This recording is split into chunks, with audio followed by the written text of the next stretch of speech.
Bismillahirrahmanirrahim. Assalamualaikum warahmatullahi wabarakatuh. Alhamdulillahirabbil alamin wa bihi nasta'inu ala umuri dunya waddin wassalatu wassalamu wa afdalu taslimi ala al-mab'uusi rahmatan lil alamin sayyidina wa habibina Muhammadin wa ala alihi wa sahbihi wa man ihtada bihadihi wa sanna bi sunnatihi ila yaumiddin. Subhanaka la ilma lana illa ma 'allamtana innaka antal alimul hakim. Rabbi shrah li sadri wa yassir li amri wahlul 'uqdatan min lisani yafqahu qawli. Allahumma 'allimna ma yanfa'una wanfa'na bima 'allamtana wa zidna 'ilman ya rabbal alamin. Rabbi shrah li sadri wa yassir li amri wahlul 'uqdatan min lisani yafqahu qawli. Amma ba'du. Hadirin wal hadirat kaum muslimin dan muslimat, Bapak Ibu jamaah salat maghrib wirid pengajian rahimakumullah. Alhamdulillah, bersyukur pada Allah Subhanahu wa taala yang berkaruniakan kita nikmat iman wal Islam sehingga hadir di majelis di rumah Allah ini. Semoga salat kita lakukan ini diterima oleh Allah Subhanahu wa taala, dijadikan sebab kita mendapatkan ridha dan rahmatnya dan masuk surganya. Amin ya rabbal alamin. Salawat dan salam mohon pada Allah disampaikan kepada Rasulullah Muhammad sallallahu alaihi wa alihi wasallam. Kita lanjutkan membaca hadis Rasulullah sallallahu alaihi wasallam mengenai bab akhlak dan adab, mana kita sudah sampai kepada hadis yang keberapa? 66 ya. Oh bukan. Ya, bab yang ke-33 hadis 67. Ya, 67. Rasulullah sallallahu alaihi wasallam bersabda dari Abi Bakrah, ma min zambin ahra an yu'ajjil Allah li sahibihi al-uqubata fid dunya ma'a ma yudakhira lahu fil akhirati min qati'atir rahim wal baghi. Rasulullah SAW bersabda, tidak ada dosa yang lebih pantas untuk Allah segerakan hukuman bagi pelakunya di dunia dan disimpan juga hukumannya di akhirat selain daripada dosa perbuatan memutus silaturahim dan al-baghi, yaitu kezaliman. Ya. Sekali lagi, Rasulullah SAW bersabda, tidak ada dosa yang lebih layak, lebih pantas Allah segerakan hukumannya, azabnya bagi pelakunya di dunia ini, beserta disimpan baginya azab di akhirat, ya, selain daripada dosa memutus silaturahim dan dosa al-baghi. Al-baghi yaitu kezaliman. Ya. Jadi dosa atau maksiat Allah Subhanahu wa taala memberikan konsekuensi akan hal itu. Ya. Namun apabila telah dilakukan, bila seorang itu baru sekedar punya niat untuk melakukan perbuatan jahat, perbuatan dosa, tapi tak jadi dia lakukan, maka tidak ada hitungan. Berbeda dengan amal soleh. Kalau seseorang berniat melakukan amal, niat untuk melakukan sholat nanti, niat melakukan puasa sunnah, niat membaca Quran nanti, niat berangkat haji, niat berangkat umrah, pokoknya banyak niat kebaikan, tapi tak sempat, tak jadi dia kerjakan, sudah dicatat satu kebaikan. Apabila dia realisasikan niat-niat baik itu, jadinya beramal soleh, maka minimal pahalanya 10 kali lipat, minimal. Sebagian dilipat gandakan menjadi 70, sebagian dilipat gandakan 70.000, sebagian tidak terbatas. Dibalas pahalanya oleh Allah Subhanahu wa taala, itulah karena rahmat Allah. Namun apabila seorang baru pasang niat untuk melakukan keburukan, namun tidak jadi, maka tidak dicatat apa-apa. Bahlah diberi pahala karena tidak jadi melaksanakan itu. Pentingnya niat dalam diri seseorang untuk senantiasa berniat baik dan jangan berniat buruk. Baik, apabila seorang itu melakukan niat buruknya tadi, maka perbuatan buruk mendatangkan konsekuensi, yaitu azab Allah Subhanahu wa taala. Dan azab Allah Subhanahu wa taala, ya, ada dosa-dosa tertentu yang Allah azab di dunia, tidak diazab di akhirat. Ada dosa-dosa tertentu yang Allah azab di akhirat, tidak ada azab di dunia.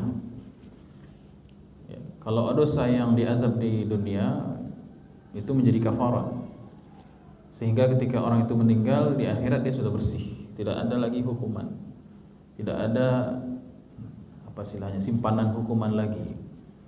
Namun ada dosa tertentu yang tidak Allah hukum di dunia, tapi Allah hukum spesial di akhirat. Itu yang disebut dengan istidraj atau penundaan.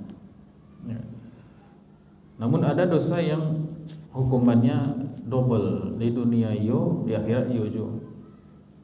Ya, apa itu? Disebutkan oleh Nabi SAW dua, yaitu qati'atur rahim, yang kedua al-baghi, memutus silaturahim, dan dosa zalim. Ya. Karena bab kita ini bab memutus silaturahim, maka fokusnya di dosa yang pertama, yaitu qati'atur rahim, memutus silaturahim. Bahkan di sini Nabi SAW menyebutkan ta'jil, penyegeraan. Ma min zambin, tidak ada dosa ahra, yang layak, yang lebih pantas an yu'ajjila. Ajjala yu'ajjilu, ta'jil maknanya disegerakan.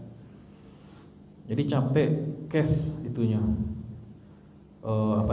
dampaknya bagi seseorang. Sebagian dosa Allah ampuni, bahkan ya, sebagian dosa diampuni karena amal soleh. Ya, sebagian dosa Allah kasih uluran, tunggu dulu, dikasih kesempatan untuk bertobat. Namun ada beberapa dosa yang disertai dengan ta'jil. Kalau ambo sabui ta'jil, ada sebagian takana makanan bukuan, bukan itu sebenarnya. Ta'jil ini penyegeraan. Dianjurkan orang yang berpuasa untuk ta'jil, untuk bersegera, atau maksudnya. Entah kenapa berubah makna ta'jil menjadi makanan pembukuan, itu. Entah siapa yang mulai nak tahu. Itu penyerapan yang kurang tepat. Ya, kalau bahasa Arab makanan pembukuan itu ya ta'amul iftar. Ta'amul iftar. Itu ta'am, ya. Al-wajbah bisa juga. Nah, tapi di Jawa bacanya takjil gitu. Baik. Jadi dosa yang cepat sekali kes datangnya hukuman Allah SWT itulah dosa mutus silaturahim. Terkhusus lagi durhaka pada kedua orang tua. Cepat sekali itu datang azabnya. Kemudian tidak hanya didatangkan di dunia, tapi juga ma'a yudakhira lahu. At-tadkhir, yaitu disimpan. Jadi ternyata diberikan azab di dunia, dulu selesai, belum selesai di akhirat juga diberikan. Nauzubillahi min dzalik. Kebanyakan dosa kalau sudah diberikan hukuman di dunia, orang berzina misalnya, naik ke pengadilan, ada saksi atau dia mengaku berzina dan mau dirajam dia, dikisos dia misalnya kasus pembunuhan. Atau dia mabuk dicambuk misalnya. Orang yang dikisos, dirajam, dicambuk dalam hukum pidana Islam, sudah itu kafarat dosa, di akhirat dia bersih suci. Tidak ada lagi tanggungan di akhirat. Tapi dosa mutus silaturahim, pertama ta'jil, disegerakan hukumannya, kemudian ditadkhir. Adalah simpanan di hukuman di akhirat. Berarti ini dosa kategori serius, berat pelanggarannya ini. Orang yang memutus kasih sayang sesama kerabat, orang yang memutus hubungan baik dengan kerabatnya, itu ternyata dalam Islam sangat-sangat dikategorikan dosa atau kesalahan yang berat, ya, kategorinya. Sehingga Allah menyegerakan pelanggarnya, menyegerakan hukuman bagi pelanggarnya li sahibihi kalau bahasanya di sini. Kemudian Allah juga menyimpan dosanya di akhirat. Nauzubillahi min dzalik. Lagi kita ulang apa yang disebut dengan mutus silaturahim, ada 3 kriteria yang disebutkan oleh para ulama. Yang pertama adalah menyakiti kerabat dengan ucapan, perbuatan, tindakan. Satu. Yang kedua, ya, menghajar. Hajar ini bukan memukul, ya, menghajar ini maknanya memboikot, tidak disapu-sapu lagi. Yubana putih, lu gue enak, itulah bahasa anak. Benar-benar putus hubungannya. Kalau lewatnya di simpang, cari simpang dan lain. Lewat di gang, lewat cari gang dan lain. Solatnya di sini, cari lo sana. Ya warna putih hubungan itu. Boikotnya, dihajarnya kalau bahasa hadisnya dihajar. Ya man hajara akhahu, siapa yang menghajar saudaranya, memboikot maksudnya di situ. Yang ketiga yang maksud memutus silaturahim juga termasuk memutus silaturahim adalah tidak mempedulikan saudara nan susah. Apalagi kalau saudara itu yatim, anaknya yatim misalnya, atau dia yatim, ya. Wa yatiman za maqrabah, kata Allah dalam surat Al-Balad. Itu kriteria mutus silaturahim. Jadi qati'atur rahim itu 3 tadi. Jadi kalau dilakukan itu berarti kita masuk ke dosa yang disebutkan oleh Nabi, ma min zambin ahra an ya'jila Allahu li sahibihi al-uqubata fid dunya. Ada ta'jil, hukuman disegerakan di dunia, ma'a ma yudakharu, dan disimpan juga baginya tadkhir di akhirat. Jadi tidak selesai hukuman di dunia.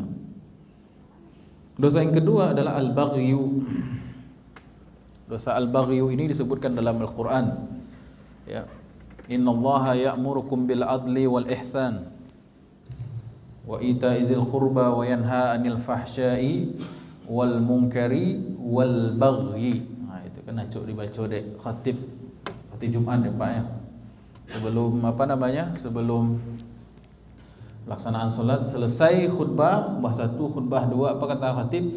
Innallaha ya'murukum bil adli wal ihsan wa ita'izil qurba wa yanha 'anil fahsya'i wal munkari wal baghi ya'izukum la'allakum tazakkarun wa la zikrullahi akbar. Aqimis shalah, kan begitu. Baru salat 2 rakaat salat Jumat dilakukan, ya. Siapa yang memulai tradisi membaca ayat itu di akhir salat Jumat? Sesungguhnya Allah, innallaha ya'murukum, memerintahkan kamu bil adli wal ihsan, untuk berbuat adil dan berbuat ihsan, wa ita'izil qurba, dan memberikan perhatian kepada orang-orang kaum kerabat, menjaga silaturahim, wa yanha 'anil fahsya'i wal munkari wal baghi, dan melarang kamu untuk berbuat kemungkaran dan kezaliman. Siapa yang memulai mengakhiri khutbah dengan ayat itu siapa? Ini tidak dikerjakan Nabi, Pak. Tidak dikerjakan sahabat, tidak dikerjakan tabi'in, tidak ada ulama salaf mengerjakan itu. Yang memulai itu adalah Umar bin Abdul Aziz, tabi'in, tabi'in atau tabi'in ya. Siapa yang mulai? Umar bin Abdul Aziz. Tapi apakah itu bid'ah? Tidak ada masalah di situ. Sampai sekarang orang baca ya, tidak ada masalah. Ya. Itu bagian dari mau'izah atau nasihat atau membaca Quran di dalam sholat Jumat. Baik. Diingatkan oleh khatib setiap Jumat itu. Jaga silaturahim, berbuat baik dan adil, jaga silaturahim, berbuat kepada kerabat, dan jangan sampai berbuat mungkar, cegah kemungkaran, dan jangan berbuat kezaliman, al-baghi tadi itu. Nah, dulu ada cerita, saya punya kenalan Buya Muhammadiyah di Jakarta. Dia orangnya memang fasih, kalau azan tuh bagus irama. Terus sampai di Jakarta merantau menggalih nasi. Karena dia rajin sholat ke masjid, suaranya lantang, bacaan azannya bagus, senang orang sama dia. Akhirnya jadi garin lah di masjid di Jakarta, awal-awal merantau dulu.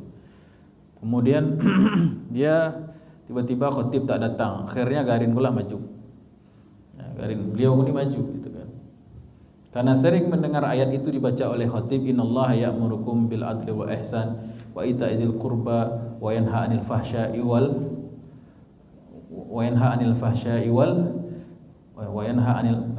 jadi lupa ulang.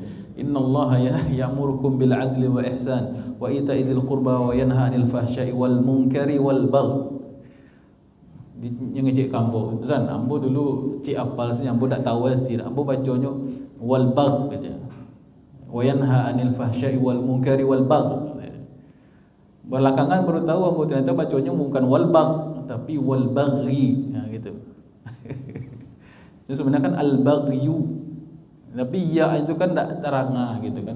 Pokoknya asal bunyi samponya gitu. Namanya awak pengganti khatib, awak ndak biasa berkhutbah, pokoknya meniru-niru saja gitu kan. Jadi dengan pedenya dia mengatakan innallaha ya'murukum bil adli wa ihsan wa ita'izil qurba wa yanha 'anil fahsya'i wal munkari wal baghi. Nah gitu ya. Wal baghi dibaca. Padahal aslinya adalah al-baghyu. Anil fahsya'i wal munkari wal baghi, majrur karena ada an di situ, anil baghi jadinya. Baik. Nah, itulah kadang-kadang sering terdengar tetapi kita tidak faham maksudnya. Kadang-kadang setelah diingatkan sama khatib setiap Jumat, khatib kan mengingatkan itu sebenarnya itu. Baca ayat. Allah menyuruhmu senantiasa untuk berbuat adil, berbuat ihsan, jaga hubungan baik dan silaturahim dengan kerabat, dan cegahlah kemungkaran, perbuatan yang fahsya, dan jangan berbuat zalim. Kan diingatkan sebenarnya itu. Cuman masalahnya kadang tidak faham gini. Kalau tidak faham tidak ada terlalu masalah, tapi tak mau faham inilah, tak mau tahu gitu.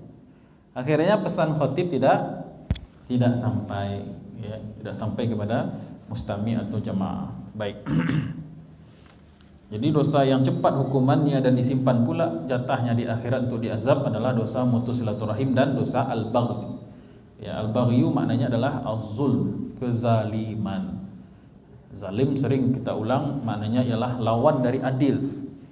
Kalau adil meletakkan sesuatu pada tempatnya, kalau al-bagh, zalim itu tidak menempatkan sesuatu pada tempatnya. Kalau hutang piti orang tak dibayar, ya seharusnya berkata baik dengan orang lain tapi dia ngomong fitnah, kasar, adu domba, ghibah. Harusnya dia berdagang itu jujur tapi dia malah curang, itu kan zalim tuh. Harusnya badan hukum mahkamah terhormat menjadi pengayom rakyat. Pernah merasa enggak? Ya. Tapi seharusnya pemimpin, pejabat seharusnya mengayomi rakyat tapi malah digunakan untuk melanggengkan kekuasaan pribadi, ambisi golongan. Itu kan zalim itu sudah. Ya, dan ini cepat sekali hukuman yang Allah turunkan di dunia plus disimpan baginya di akhirat. Namun tidak, walaupun besar dosa mutus silaturahim dan buat zalim ini, tetapi tidak menutup pintu taubat. Masih ada peluang selama nafas masih ada, nyawa masih dikandung badan, matahari belum terbit di sebelah barat, masih ada kesempatan untuk bertobat. Cuman kalau dosa qati'atur rahim dan berbuat zalim ini taubatnya rukunnya 4. Dia dosa yang berkaitan dengan orang lain, itu masalahnya Pak Ibu. Kalau rukun taubat yang biasa yang kepada Allah kan 3 saja, melepaskan, berjanji dan menyesali, kan begitu. Melepaskan perbuatan itu, tidak melanjutkan, kemudian berjanji, apa istilahnya, meninggalkan perbuatan tersebut, kemudian menyesali perbuatan tersebut. Ini rukun taubat untuk dosa yang berhubungan dengan Allah. Tapi kalau berhubungan dengan orang lain, contoh hadis yang kita sebutkan sebelumnya, kalau memutus silaturahim, ya temui orang yang kita putus silaturahim itu. Berani untuk menyatakan salah, berani untuk menyambung, berani untuk memperbaiki hubungan. Nah, itu masalah. Itu nan bareknya silaturahim kok. Kadang ego, gengsi itu yang masalah, kan? Anyunan salah, bos, gitu. Ini masalahnya silaturahim. Ada ego yang bertahan di situ. Ya. Kemudian kalau dosa al-baghyu atau dosa zalim, tentu kalau hak yang diambil itu kembalikan. Hutang yang tak dibayar tentu ditunaikan. Ya, barang yang diambil tentu dikembalikan. Nama baik yang dicoreng tentu minta maaf lah. Kan begitu. Nah, ini yang susahnya. Dosa berhubungan dengan orang lain ini yang rurat. Ya, dibandingkan dosa kepada Allah SWT. Dosa kepada Allah, Allahu Ghafurur Rahim. Ya, menangis kita, menyesal kita, lepaskan perbuatan itu, insyaallah Allah terima taubatnya. Tapi kalau berhubungan dengan makhluk Allah ini agak susah. Ya. Harus lapang dada untuk mengalah sebentar, untuk maju lebih banyak langkahnya. Baik. Hadis berikutnya. Hadis ini diriwayatkan dari Mujahid. Mujahid salah satu ulama tafsir di kalangan tabi'in, ya, Imam Mujahid. Dari Abdullah bin Amru. Qala Sufyan lam yarfa'uhu al-a'mashu ila Nabi sallallahu alaihi wasallam wa rafa'u al-Hasan. Singkatnya, anin Nabi sallallahu alaihi wasallam, dari Rasulullah SAW bersabda, laisal wasilu bil mukafi'i walakinal wasil allazi idza quti'at rahimahu wa salaha. Hadis singkat tapi menjelaskan hakikat silaturahim. Apa kata Nabi? Bukanlah orang yang menyambung silaturahim itu adalah orang yang membalas kebaikan. Namun orang yang mutus silaturahim itu ialah orang yang apabila dia diputuskan hubungan baiknya dengan seorang kerabatnya, wasolaha, dia menyambungkannya. Jadi makna silaturahim itu bukan sekedar kita berbuat baik, datang acara kita dikasih makan, oke lu makan balik, itu bukan semata-mata itu silaturahim kata Nabi. Itu ihsan namanya. Ya. Berbuat baik kepada orang, membalas kebaikan. Iza huyitum bi tahiyyatin fahayyu bi ahsana minha aw misliha. Jika kamu diberi suatu penghormatan, balaslah yang serupa dengannya atau yang lebih baik. Itu namanya ihsan. Kalau silaturahim ini lebih spesifik, bukan sekedar basa-basi atau memberi kebaikan saling berbalas pantun, bukan begitu. Karena Nabi mengatakan laisal wasilu bil mukafi. Mukafaah itu saling membalas kebaikan. Ya. Bukan begitu orang yang menyambung silaturahim. Orang yang menyambung silaturahim itu kalau ada case, ada kasus di mana terputus silaturahim, dia segera islah. Ya, kalau ada persoalan konflik itu biasa dalam berhubungan sosial, berkeluarga, basana-sana, akak baradia, bacakak, namanya pariyo belagu sama sendok, bos. Namanya Pak, bahasa Minang Pak. Sanduk belagu sama panci, tentu Pak bunyi-bunyi kan gitu Pak. Besok ya. Saya sama saudara kadang ada tak paham, salah paham itu biasa. Tapi kita kemudian akrab lagi, biasa saja itu. Namanya sanduk sebut sama apa tadi? Pariwa ya Pak ya. Tentu ada bunyi-bunyi. Tapi itu biasa. Ketika ada persoalan langsung islahkan. Begitu juga kalau kita melihat saudara ada yang berkelahi, ada yang tidak akur, kita sambungkan. Fa aslihu. Lakukan islah. Ya. Kan Nabi SAW menjawab, mengatakan bukanlah yang disebut menyambung silaturahim itu orang yang saling balas kebaikan. Itu bagus, memang bagus. Tapi kata Nabi, walakin al-wasil ini orangnya. Tapi orang yang mau menyambung silaturahim itulah orang yang apabila terputus hubungan, maka dia menyambungkan wasalaha. Ya. Nabi SAW di sini mengatakan bukan iza qatta'a, bukan iza qata'at. Apabila rahim silaturahim itu putus, enggak. Iza quti'at, diputuskan. Apabila rahim itu diputuskan, boleh jadi kesalahan bukan dari diri dia. Boleh jadi kesalahan bukan karena dia, karena orang itu, sehingga orang itu menghajar dia, memboikot dia segala macam. Tapi karena takutnya kepada Allah dan takutnya dampak dosa ini kepada saudaranya, ya, sudahlah salah nyebutin silaturahim kan dua salah itu. Tapi dia segera menyambungkan, itu orang yang menyambung silaturahim. Memang perlu ditekan ego dan gengsi di sini Pak. Yang salah ini mah, kan gitu judulnya. Renggang itu biasa, namanya renggang. Bahkan masalah konflik pun tak ada masalah. Ya. Nabi Musa alaihissalam ketika pertama kali menerima Taurat itu sampai Nabi Harun kan ditarik jenggot Nabi Harun itu. Kan konflik, padahal Nabi Harun itu udah itu. Karena kecemburuan agama. Ya, kenapa seperti ini umat begitu? Biasa itu Pak, renggang itu biasa. Tapi kalau sudah melakukan 3 hal tadi itu yang mutus silaturahim itu. Apa yang 3 tadi itu? Menyakiti, kemudian tidak islah tentunya, kemudian menghajar atau memboikot ya. Kemudian yang ketiga tidak mempedulikan lagi. Lah peduli biarlah. Berarti sudah memutus silaturahim. Auzubillahi minasyaitonir rajim. Baik, hadis yang ke-69. Bab fadlun man yasilu zarrahimiz zalim. Keutamaan siapa yang menyambung silaturahim bagi orang yang zalim. Ya, jadi walaupun pihak itu zalim pada kita, kerabat itu zalim pada kita, dan kita tetap menyambung ya, gimana tuh? Ya, hadis ini diriwayatkan oleh Barra radhiyallahu anhu qala jaa a'rabiyyun faqala ya nabi Allah, seorang A'rabi, seorang Arab Badui datang kepada Nabi Muhammad sallallahu alaihi wasallam. Ia berkata, "Alimni amalan."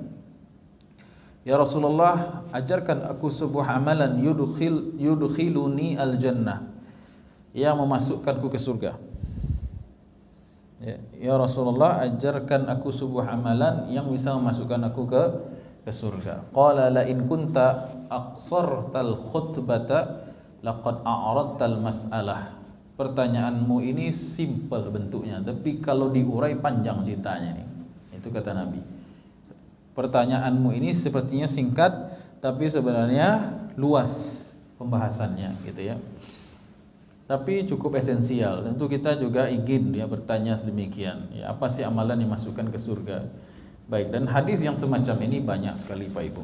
Baik, pertanyaan ini datang dari kaum Arabi yang notabene orang yang nomaden, Arab Badui gitulah. Baik, maupun dari sahabat Nabi SAW juga bertanya pertanyaan yang sama. Ya Rasulullah, tunjukkan saya bahwa amalan yang masukkan saya ke surga, menjauhkan saya dari neraka. Dan seperti itu banyak. Kemudian Nabi SAW menjawab, a'atik an-nasamah wa fukkar raqabah. bebaskan budak, lepaskan belenggu budak itu. Bebaskan seorang budak, bebaskan dan kemudian lepaskan belenggu perbudakan. Qala awalaysa wahidan, bukankah itu sama saja ya Rasulullah? Qala la, tidak sama, kata Nabi. Nah, di sini Nabi mengajarkan sebuah kaidah ya, sebuah prinsip. Itqun nasamah, kalau saya bilang tadi a'tiqin nasamah, bebaskan olehmu budak, maksudnya kamu punya budak enggak sekarang? Punya budak enggak? Kalau punya budak, sekarang bebaskan budakmu itu. Kemudian wafukkar raqabah, bebaskan perbudakan, maksudnya antu'ina 'ala raqabah. Kamu membantu orang lain atau membantu syiar bahwasanya perbudakan itu tidak baik, melanggar hak asasi manusia. Itulah kira-kira. Jadi tidak hanya beramal soleh untuk diri kita sendiri, tapi kita juga mempromosikannya. Ya. Kita sholat bagus, tetapi mengajak orang sholat istimewa. Kita berpuasa rancak, tapi kalau mengajak orang berpuasa mantap. Ya, jadi prinsip beramal itu tidak hanya tu'awwa asir gitu. Mengaji wa wirid pengajian wa bagus, luar biasa. Tapi bisa mengajak orang lain perfect. Itu amalan untuk masukkan ke surga. Ya, ibaratnya tidak hanya menjadi pribadi soleh surang, tapi harus menjadi pribadi yang muslih, pribadi yang bisa mensolehkan sekeliling kita. Ya. Ngaji, baca Quran kita bagus, tapi bisa mengajak keluarga lingkungan untuk mengaji, hebat. Ya, jadi seorang muslim itu sebenarnya sekaligus dai, itu idealnya. Ya, kuntum khaira ummatin ukhrijat linnas ta'muruna bil ma'rufi wa tanhauna 'anil munkari wa tu'minuna billah. Kamu ini umat terbaik karena ibadah saja tidak, karena kamu menyuruh yang ma'ruf, mencegah yang munkar. Begitu. Lanjut. Jadi Nabi menjelaskan manhaj alias prinsip Islam. A'tiqin nasamah, bebaskan budak yang umumnya, mulai dari diri kamu sendiri, amalkan ini, tapi juga kampanyekan, promosikan, bantu orang lain untuk bisa bebas budaknya, bantu budak lain untuk bisa membebaskan dirinya. Ya, terkadang budak ini Pak Ibu, mereka harus membeli dirinya untuk bebas, ada yang begitu. Budak itu bekerja, dia di luar pekerjaan sama tuannya, kemudian dia tabung, akhirnya dia beli dirinya. Wahai tuan, saya bebaskan diri saya, ini uang ya. Ada yang begitu. Dan sahabat-sahabat itu banyak yang bantu. Abu Bakar membantu pembebasan budak, baik secara 100%, ada yang ditambah uangnya. Ya. Kalau Bilal itu 100% tuh, 100% dari Abu Bakar Siddiq. Sebagian ditambah karena ada tabungannya. Baik. Kemudian apa? Wa manihatur rugub. Amalan berikutnya ialah wal manihatur rugub. Apa itu manihatur rugub? Kalau secara bahasa, manihatur rugub itu maknanya ialah unta yang banyak manfaatnya, jadikan sebagai hadiah.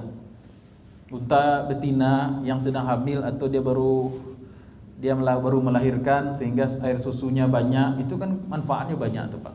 Atau kambing betina yang baru melahirkan, anak-anaknya banyak, kemudian susunya sedang banyak-banyaknya, maka manfaatnya banyak. Usianya belum laktasi 1, laktasi 2, laktasi sika, belum terlalu afkir lah gitu. Nanti kalau sudah berusia dikit dia bisa disembelih kan begitu. Jadi manihatur rugub itu memberikan hadiah sesuatu yang manfaatnya banyak. Maksudnya. Jadi kalau memberi hadiah biasa bagus, tetapi kalau hadiah itu bermanfaat, itu lebih bagus lagi. Kadang-kadang beralih hadiahnya tak apa-apa, saya mohon maaf ya, tak nyinggung siapa gitu. Hadiahnya kadang tidak bermanfaat gitu. Coba hadiahnya bermanfaat, tasbih kan bisa dipakai untuk orang ibadah kan begitu. Ini hadiah juga, tapi ada yang bermanfaat, ada yang tidak bermanfaat. Islam memikirkan sampai segitunya. Amalan yang baik itu, memberi hadiah bagi orang lain bagus. Makanya saya kalau ngasih makanan ke orang lain, ke kawan atau jamaah, agak mikir-mikir juga. Ini ada kue, kalau kue dibeli, nastar yang beli, gulunya naik kok. Kolesterol yang naik nanti. Bawa, kasih buah aja lah kalau gitu. Kasih buah agak banyak yang warnanya menarik mungkin kan. Sudah itu menggembirakan dirinya, kemudian juga bermanfaat kan begitu. Kadang kasih hadiah niatnya mungkin bagus, tapi di situ adalah minuman soda, di situ adalah junk food, junk food. Makanan cepat saji ini Pak, yang kalorinya tinggi, minyaknya tinggi, karena kawan kau. Ya, jadi kasih hadiah bagus, tetapi kalau hadiah itu lebih bermanfaat lagi, itu yang manihatur rugub itu begitu. Walaupun secara bahasa artinya onta yang sedang banyak manfaatnya, tapi konteksnya wah nak do bagi kawan untu apa nak do gini kan. Nah pikirkan, mungkin pulpen, hadiah pulpen barana lah harga pulpen, tapi kan bermanfaat kan begitu. Bisa dipakai untuk nulis, untuk mencatat, untuk belajar, untuk lain semacam, bermanfaat, murah tapi bermanfaat kan begitu. Jadi Nabi mengajarkan kita sebuah amalan tidak asalan gitu. Wah pikirkan ini hadiah bagus atau tidak gitu. Kemudian wal fai'u ala zirrahim, dan amalan berikutnya yang memasukkan seorang ke surga ialah memberi hadiah kepada orang-orang yang masih dekat dengan kita. Ya, memberi hadiah dalam rangka islah. Ya, dalam rangka islah. Jadi kalau kemudian ada konflik misalnya seorang si A sama si B, kemudian untuk melunakkan hatinya hanya bawa sampai hadiah gitu. Kalau nak hatinya ya, kasih hadiah.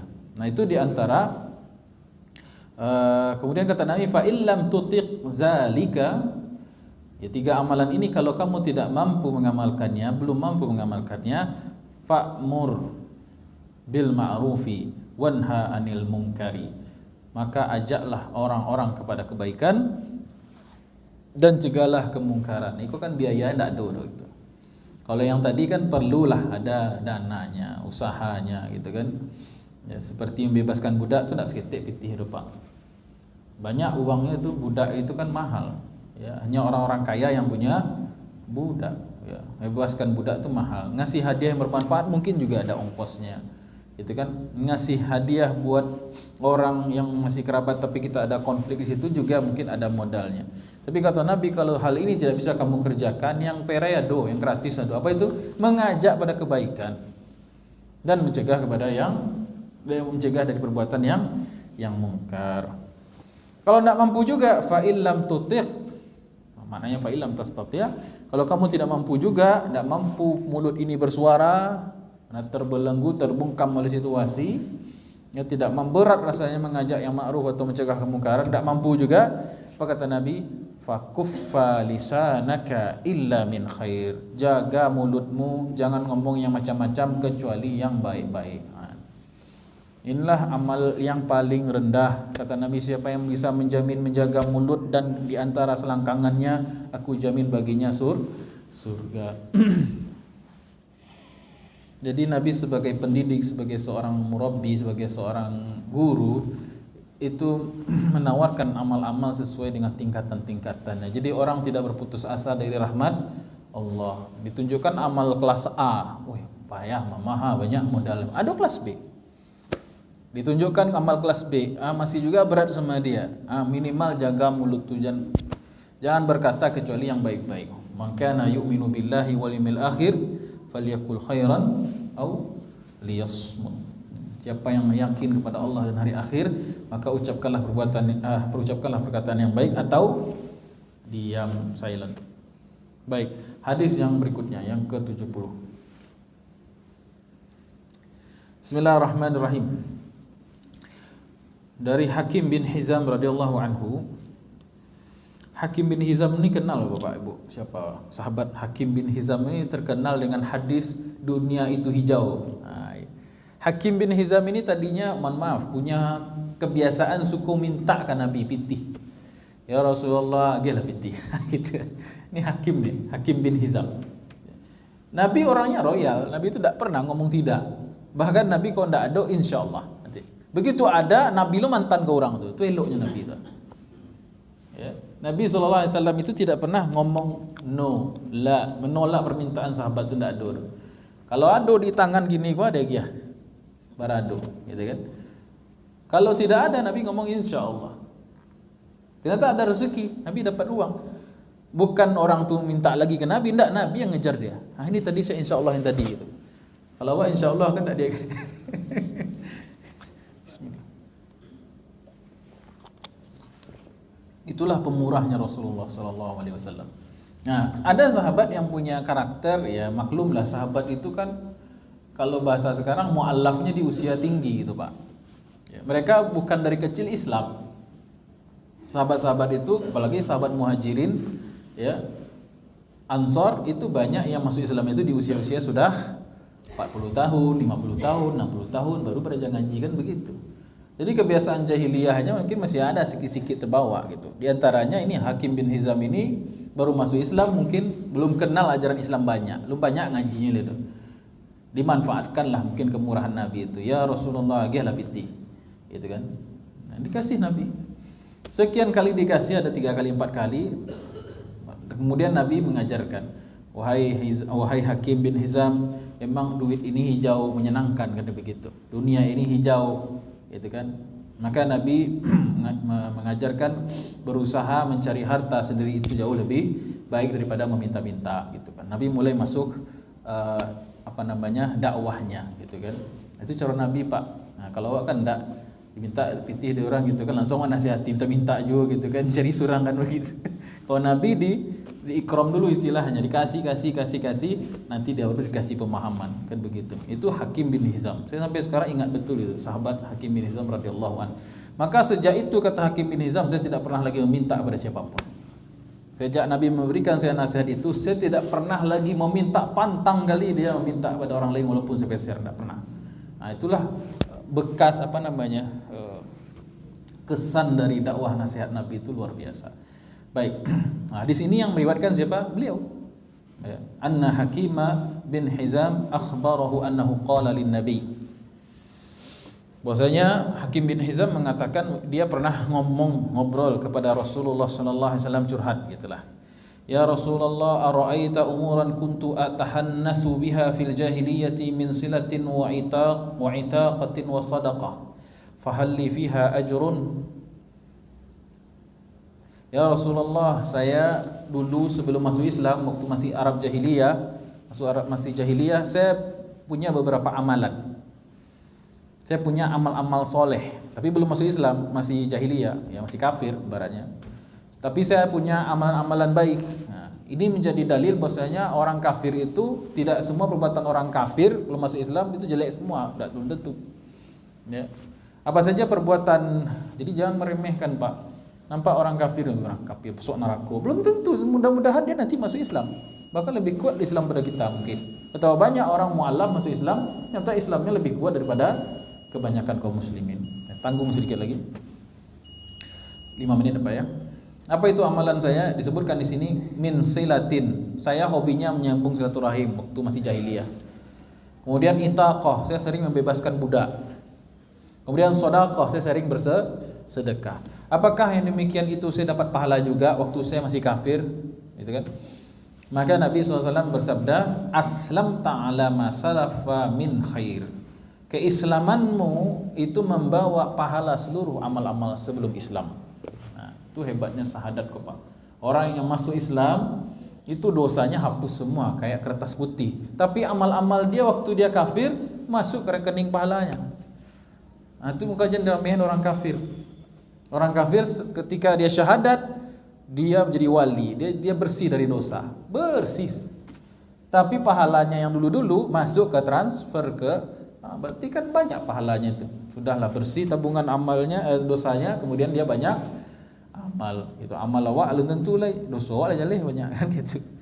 Maka tidak ada kesempatan kita meremehkan orang kafir, kecuali orang kafir yang mati dalam keadaan kafir. Nah, itu baru. Kalau dia masih hidup, sama-sama hidup, kita muslim masih hidup, dia kafir masih hidup, masih ada harapan. Dia masih ada harapan untuk masuk Islam husnul khotimah, kita juga masih ada kemungkinan untuk tidak husnul khotimah, masih ada. Maka tidak ada celah bagi kita untuk merendahkan makhluk Allah yang lain meskipun masih dalam keadaan kufur, kecuali kafir harbi yang lain cerita tuh. Kafir yang memerangi umat Islam. Wallahu a'lam bishawab. Mudah-mudahan bermanfaat. Subhanakallahumma rabbana bihamdik. Ada pertanyaan Pak Ibu? Karena waktu terbatas. Subhanakallahumma rabbana bihamdika. Banyak maaf. Assalamualaikum warahmatullahi wabarakatuh.